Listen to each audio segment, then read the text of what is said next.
Hi, I'm Perry Atkinson, General Manager here at theDove. Hey, check out our other videos and check out our website at theDove.us.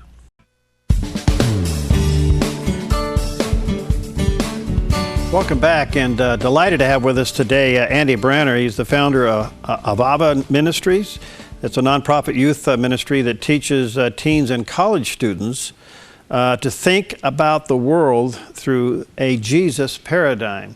And he's very successful at it. And the book that kind of encapsulates what he does is called No Fear in Love. You may want to check that out, No Fear in Love.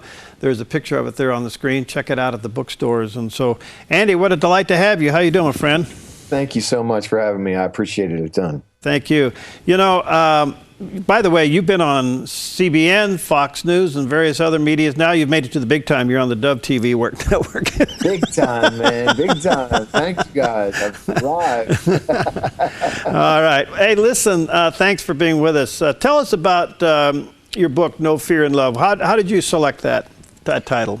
Yeah, great question. The last book that I wrote is called Alone, and what I did, I went around the country and I researched with high school students and university students to figure out what is the biggest issue that students are dealing with. And I found that that the real issue is not about sex, it's not about drugs, it's not about rock and roll, it's about loneliness. And this plague of loneliness that has affected our students just sort of led me into this environment where I started seeing this lonely plague where students were like disassociating themselves from each other because of and in conjunction with the fear that they had to relate to one another. So my idea was, I wonder how much fear really dictates how we think, how we operate, and especially in Christian communities, how we see God working in the world today.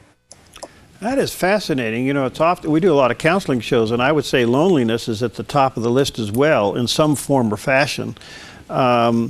And yet we live in this connected age with all of these devices. How do we become isolated? Right. So I was teaching at this school in Atlanta, and it was a Christian school, small Christian school, and they had a high-level senior class. And as the students walked in, I kind of picked one or two of them that I thought looked like the popular kids, and I thought, I'm going to ask them some questions about how they work online.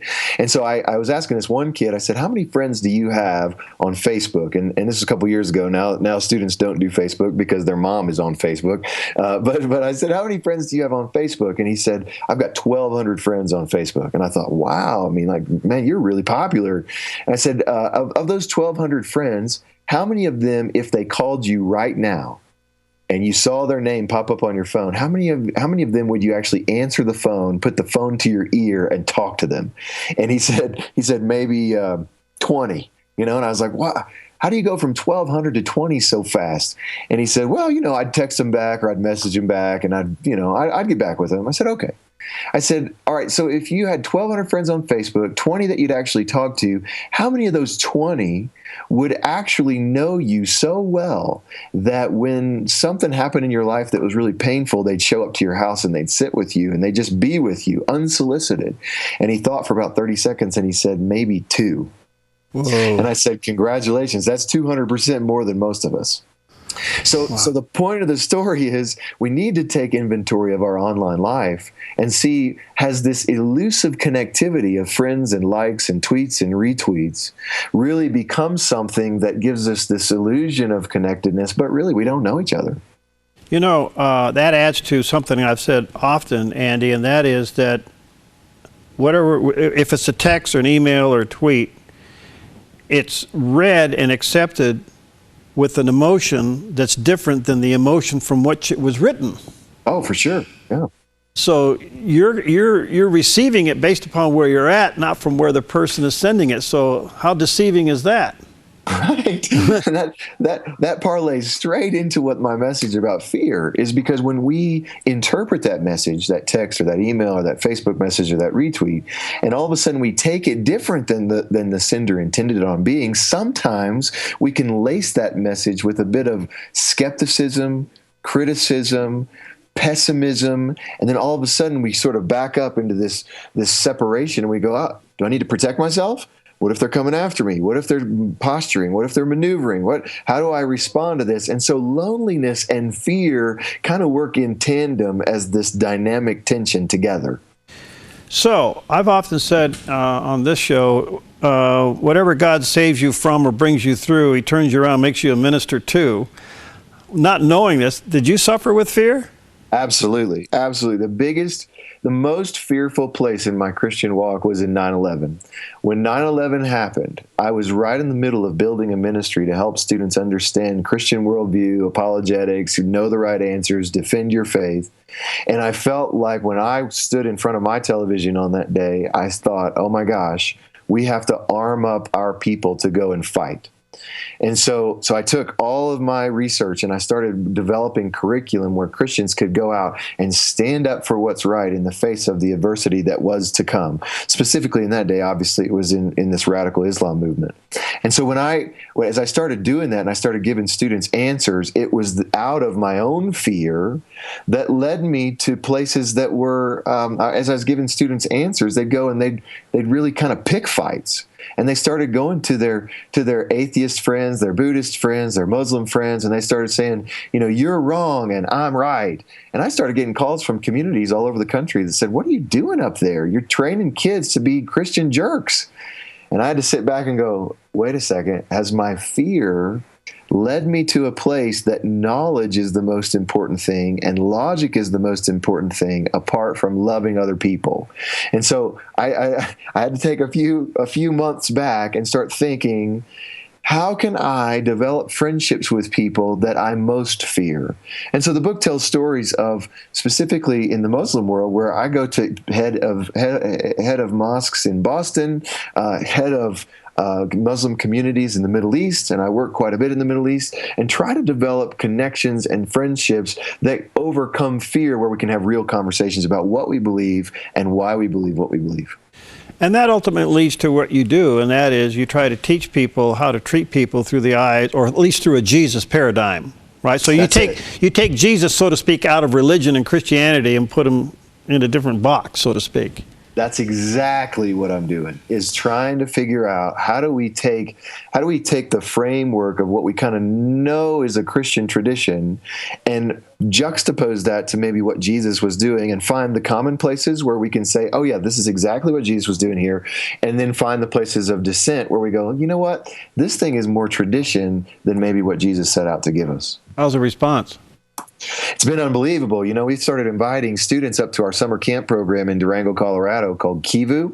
And we started inviting students from the Middle East here. And so now we have American Christians, we have Middle Eastern Muslims, we have Israeli Jews, we have atheists, we have agnostics, we have Buddhists that are all coming around knowing that we're having a conversation about Jesus, okay? So that's the center. And so as we come around the table, we say, all right, well, let's talk about the differences. Let's talk about what is the difference between the message that we feel like Jesus came to tell us and the message that you're living. And we've had nearly 120 Middle Eastern Muslims come out here to Colorado and have these compelling conversations. It's unbelievable what's happening. How do you separate your conversation from evil? Because I know the evil produces its own fear, and rightfully so. It's a two-sided fear. It's fear of what it can do to you and the fear of respect. But how do you keep evil from creeping in, yet it's very real? You know what we decided? We decided we were going to have like-minded people come to our place. And so they're not the quote-unquote evil people to begin with. And we said, let's just test this and let's see what happens. And so what we did was we couched this conversation in the context of summer camp, where we do whitewater rafting, mountain biking, hiking, jet skiing, boating, rock climbing, all these outdoor things, okay, that everybody kind of has fun doing. And so we start the conversation in the beginning about relationship. Let's go up to the lake and let's jet ski together. And as we jet ski, what I found was that I don't care what you believe, every 15-year-old boy gets on the back of a jet ski and is smiling and having a good time. And so as they develop friendship, we come back to our base camp and we start having conversations about the similarities and differences of our belief system. And when it gets hard, and we welcome the hardness, okay? We're not a people that are about, let's just sing Kumbaya and get on with our lives. We like to talk about commonalities, but we want to talk about differences too. And so when the differences get in tension and we can kind of feel that fear and protectionism start rising up, then we go rock climb. And then we come back. and then we go mountain bike, and then we come back, and then we go back to jet ski, and then we come back. And as we're developing relationships with people, we're getting a chance to dispel the fear of the other based on whatever it is, skin color, religious affiliation, whatever cultural, work that's different. And we get a chance to say, you know what? This person in front of me is human. I'm a human. We want about the same things. Now let's see what happens when we introduce Jesus to this conversation and see where God takes it. So it is evangelism. Yeah, in the broadest sense of the word. I mean, you do have an agenda here. Well, my agenda is to talk about Jesus, and then from there, it's for God to do what God does. Okay. I'm not about racking up numbers. I don't have a list. I don't have a report that I send to donors to say this is what we're doing. I kind of said, I'm going to let God do God's job. And when people ask me, how many people got saved or how many people got baptized or all that, that's up to God. I know a lot of Christian kids who come here who say they get saved, and then at the end of the day, 5 years later, 10 years later, their life really doesn't look like what they said it would look like here. So I kind of divorced our program from that kind of thinking and just said, let's talk about Jesus. Jesus said, come and follow me. Jesus said, I am the way, the truth, and the life. Jesus said, go and make disciples or followers of me. And so we're going to adopt that as literal as we can. And then, like I said, let God do what God does best in the rest of it. You're refreshing. This is good. I'm going to get you back to be a part of our panels, because I think this is the approach we need to look at. I think we're approaching too much stuff from fear. Most of our fear is the unknown, So great approach. The book is entitled No Fear in Love. You may want to check it out. There's a picture there on the screen. And if you want to get through to Andy and learn more about his ministry and what he's doing, Andy Braner, BRANER.com. Check it out. That's it. Thanks, Perry. I really appreciate your time. All right, blessings on you, friends. See you next time. We'll be right back.